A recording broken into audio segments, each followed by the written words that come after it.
everyone. Welcome to We Are One. Tonight we have breaking news. Our special subject tonight is on the newest stimulus package and stimulus checks. I'm your host, Charles Clements, and this is We Are One.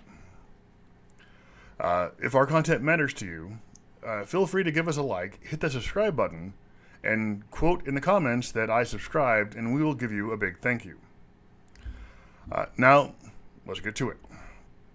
They are coming. According to Speaker Pelosi and Chuck Schumer, within 2 to 3 weeks, the final vote on the $1.9 trillion rescue plan will finally come down. It includes this. Biden is standing firm on $1,400 checks to fill in the final $2,000, though that's not what was promised. That aside, there is a lot more to cover, so here's what we know. The bill or bills to help the country are drawn into two distinctive parts. Rescue and recovery. Tonight, I'm going to be talking about the rescue part. The recovery will be for another episode. The aid package is fairly straightforward. $1,400 checks for working individuals making under $75,000 a year, or two married wage earners at $150,000 a year or less.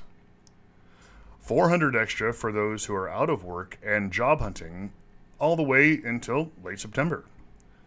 And a new child tax credit that would allow a family to claim $3,600 per younger child and $3,000 for an older child.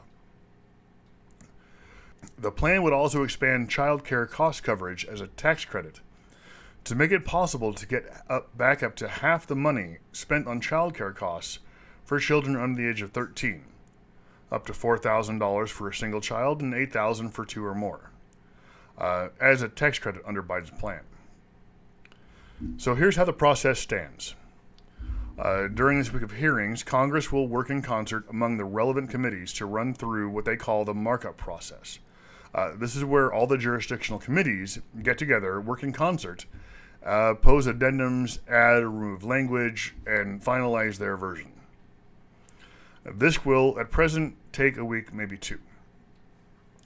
Then the newly written legislation will go before the Rules Committee to make sure everything is kosher. After that, the new stimulus bill will be brought before the floor of the House for debate and a new vote. And then the Senate will have its discussion and a final vote, likely to be along party lines, resulting in the need for Vice President Kamala Harris to come in and use her vice presidential vote as the president of the Senate. Now, I'm guessing a bill would be signed by President Biden within about 48 hours or so of all this getting handled. Then it would become law, and for those of you waiting for actual monetary relief, it would be in your hands roughly a week later. See the IRS one on that one. It is of note to point out that in the original plan, there was a $15 an hour minimum wage hike. Now, I knew this was going to end up being a negotiating point the Democrats and Biden were willing to let go and end up on the cutting room floor as a compromise. And so it was. Let us hope that eventually our friend Bernie will bring this to a vote as a standalone bill. I do not see this as something that's going to be happening in the next few months.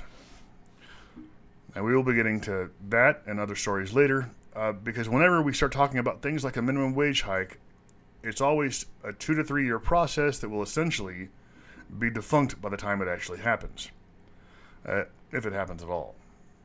A $15 an hour hike, that's great, unless it takes 4 years to implement. $15 an hour was great 4 years ago. $15 an hour in 4 to 5 years won't matter. By then, the cost of living will be roughly 6 or maybe 10% higher, not counting for inflation. But that seems to be the motto of our nation for the last few decades. Who's behind the times? We are. Who has the pulse of the nation from 40 years ago? We kind of do. Perhaps while we consider things like term limits for Congress in the near future, we should also entertain the possibility of a national vote on whether or not Congress can have a raise. They normally vote for themselves. When they haven't increased the minimum wage since 2009. All the way up to $7.25 an hour. They answer to us. They seem to have forgotten that. Who on earth but our own government and dictatorships gets to decide if they can have a pay raise? This type of thing should be and should come down to a will of the people. But $174,000 a year for life. A lifetime of benefits nobody else gets when they vacate a position, for even the newest members of Congress, is too little, and they need more. But that is a rant for another day. Now, of course, in this plan, there is finally a good bit of money going to those who are on the front lines to get things moving and keep us all healthy. A bit for frontline workers who need the damn help, and money to get schools up and running. Keep in mind, you can't go working a full-time job if you're lucky enough to have one. And also worry about managing the simple act of childcare in the day and age and the state we're in. Even for two parents, this is a daunting task. This help is needed and is finally coming. And it wasn't from the Trump administration. As flawed as many administrations are, including this one, at least this one is not pathetically underprepared, woefully ignorant, and completely unempathetic. Biden's plan includes $20 billion for national vaccine distributions, something completely lacking under the previous administration. And by completely lacking, I mean they didn't actually have a plan. There was the Obama plan, but they used that to prop up a table or some nonsense.